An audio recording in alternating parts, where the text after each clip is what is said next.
Hi, I'm Linda Sparks. I'm the author of the book called The Basics of Corset Building, and I'm the owner of Farthingale's Corset Making Supplies. My company specializes in more than just corset products. We also sell hoop steel and other cage making supplies.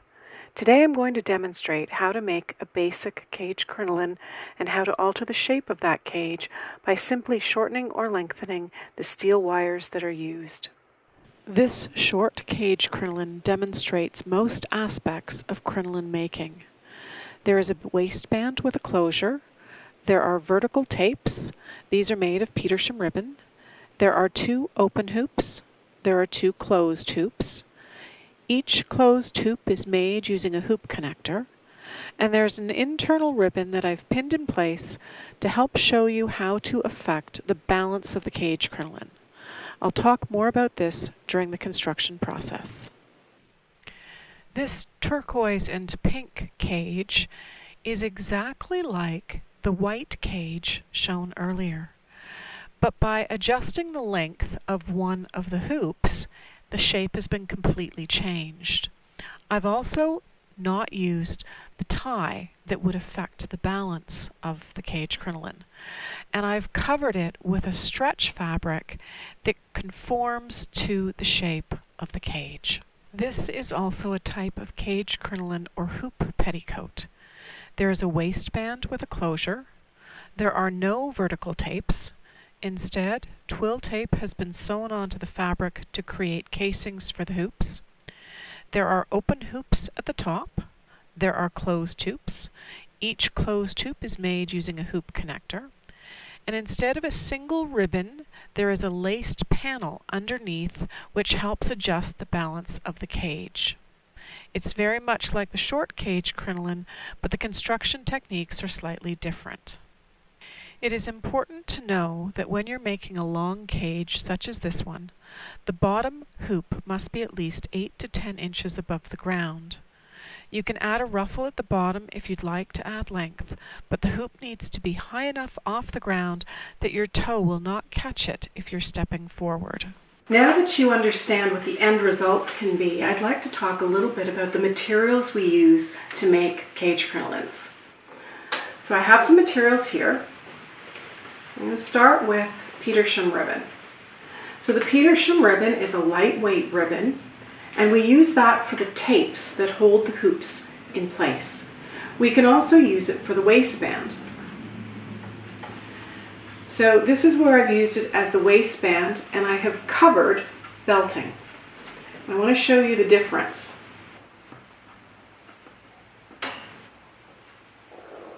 So you can see how limp that is and how stiff it is once it has the belting in it.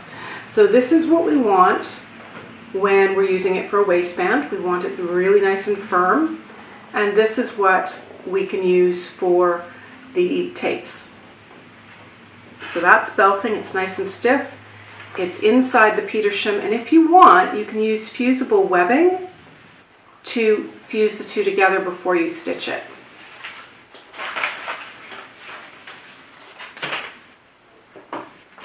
This is the hoop steel. Now some people say you can use plastic, but I don't recommend it. Hoop steel has memory, and that is what helps this hoop to stay, to spring out in a circular shape. So that's the hoop steel. And these are U-tips.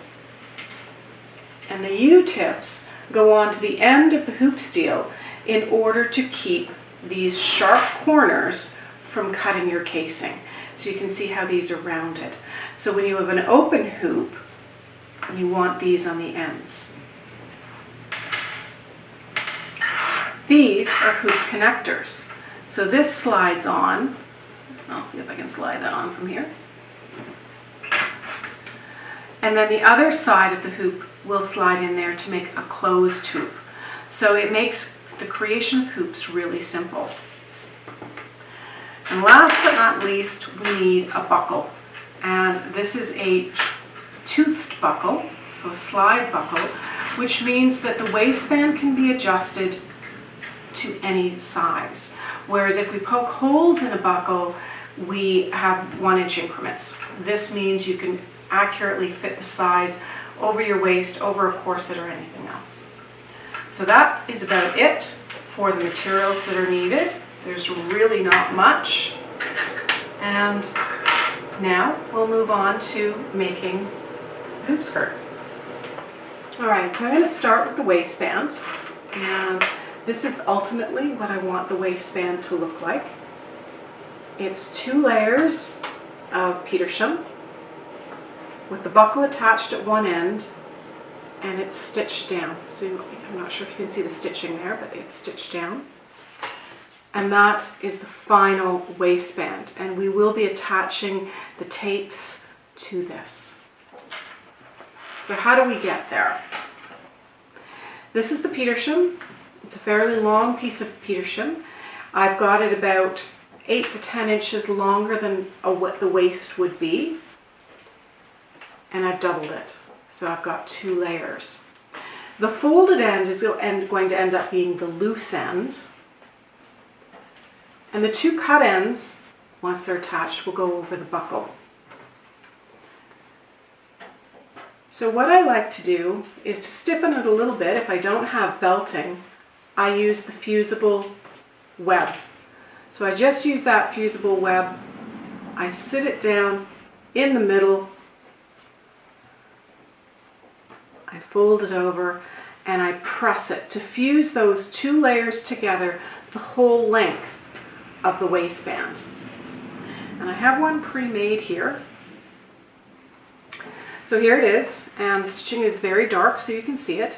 It's been fused together, folded at one end, and then top stitched on either edge so that it's nice and secure.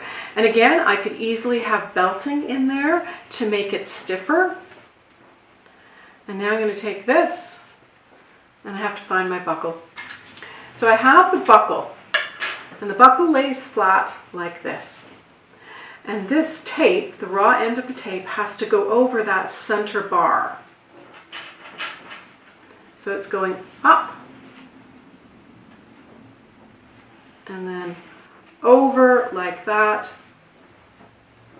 and then fold that back so that it's nice and secure. And I'm going to stitch it right across there, and I'm just going to use a zigzag stitch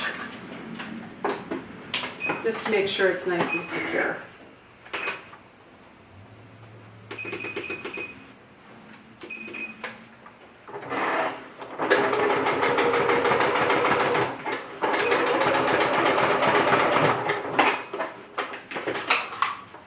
Now I've done this in a contrasting color so that it's really obvious, but you would do it in a matching color.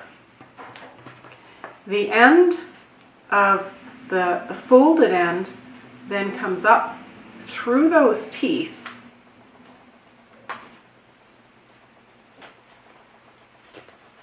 and underneath that bar. So once it's done up, you're not going to see the zigzag stitching anyway. And there is your waistband. Your waistband is complete.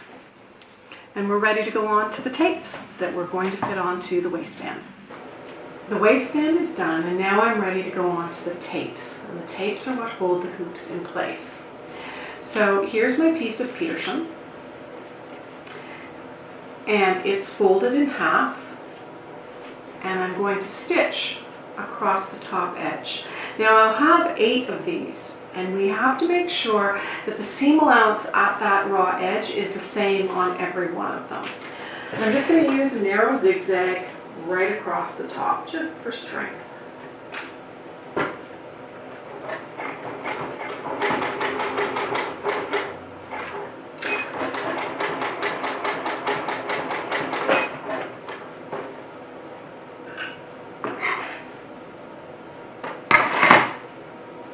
So there we have it sewn across the top. I'm now going to turn it so that the stitching is on the inside. And I have a flat piece that I'm going to press. So I'm going to make sure that I take that to the iron and I press that seam really well, and I press this fold really well. And just to cheat, I have one already done. So there's the folded end and there's the stitched end, and it's been nice and firmly pressed. Now I have to mark them. I have to mark them with the length where I'm going to put my casings that's going to hold the steel. So my waistband is 1 inch, and I want my folded edge to be at the top. I want that seamed edge to be at the waistband. So I'm not sure if you can see that there. So the seamed edge is going to be at the waistband. The waistband on this is 1 inch, so I need to mark 1 inch from the seam. So I've got 1 inch there, the waistband will go through that. And I'm then measuring down, and this is all sort of random. This one I'm measuring down about 3 inches.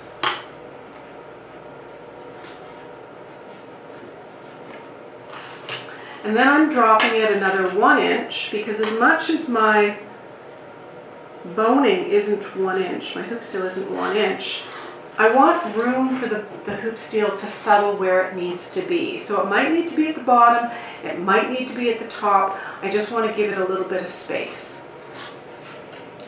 And then another 3 inches.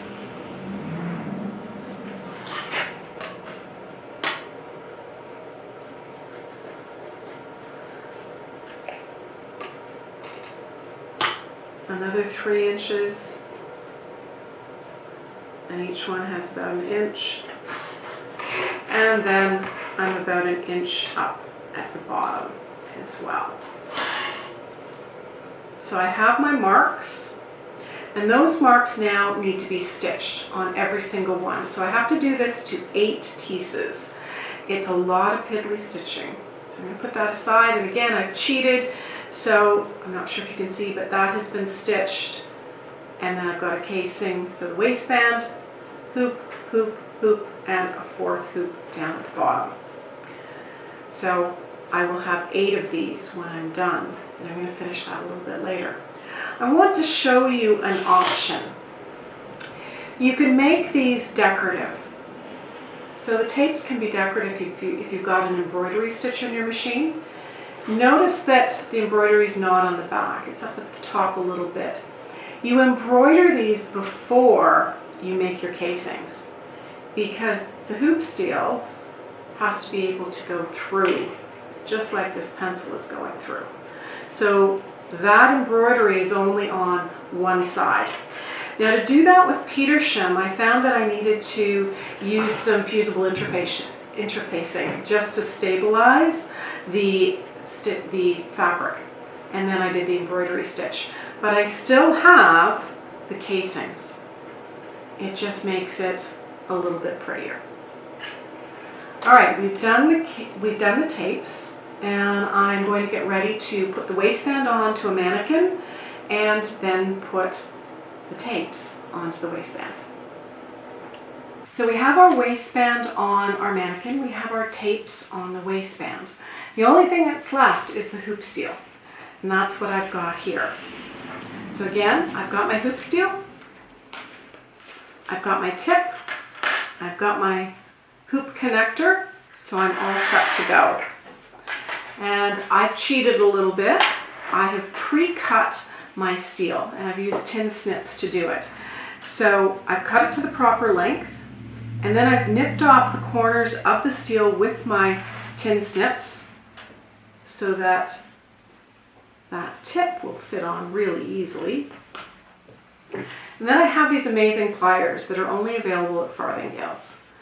And the tip goes in there.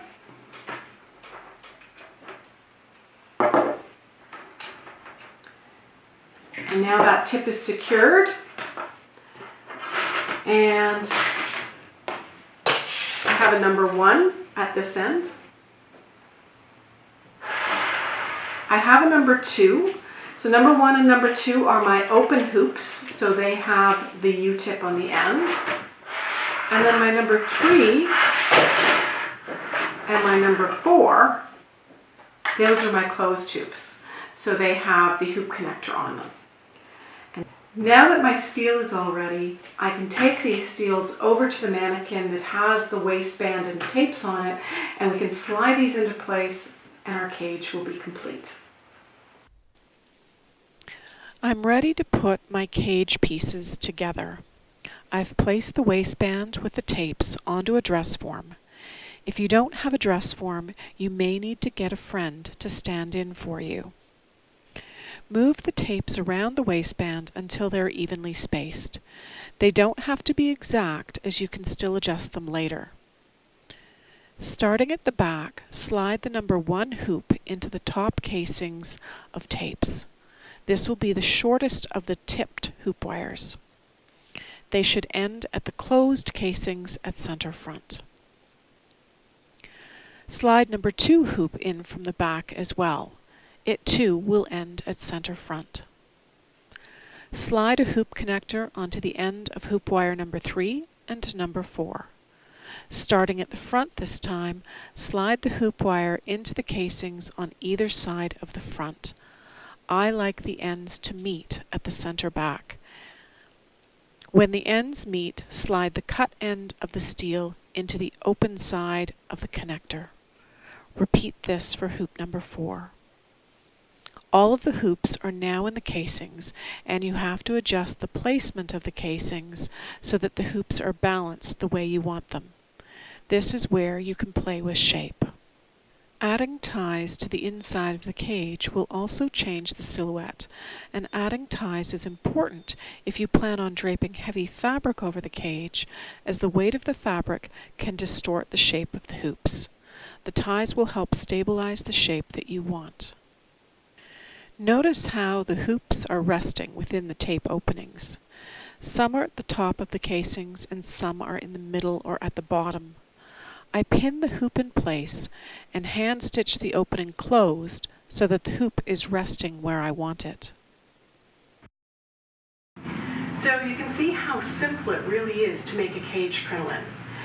You make your waistbands, toothed buckle, make all of your straps or your tapes. You can decorate them if you want. Once the steels are in them, you can see exactly where they need to be placed, and I'll be able to stitch that shut to secure them. I've added a ribbon in order to adjust the tilt of the cage. If I tighten that ribbon, it changes the tilt some more. So you have different ways of making the shape of the cage. By shortening or lengthening these hoops, you change the shape. Really a very simple project when you have the right materials and the right tools. I hope you've enjoyed this video. I hope it's been easy to see how you can make many shapes from the same starting point. In this video, I've shown you how to make a simple waistband with a buckle, make the tapes to hold the hoop wires, finish the cut ends of hoop wires with U-tips, use hoop connectors to make the full hoops, adjust the hoop wire lengths to create unique cage shapes, and use lacing ties to redistribute the cage balance. Cage crinolines are an amazing garment to play with, and they're fairly easy to wear. Just make sure the hoop wire you use is spring steel, so the cage doesn't get bent out of shape easily and is flexible enough to sit comfortably. I hope you've learned something from this video and will share it with others you know who might be interested. You can find all the supplies on the Farthingales website and on the Vogue Fabrics website. If you have any questions or comments or suggestions for other videos, please email me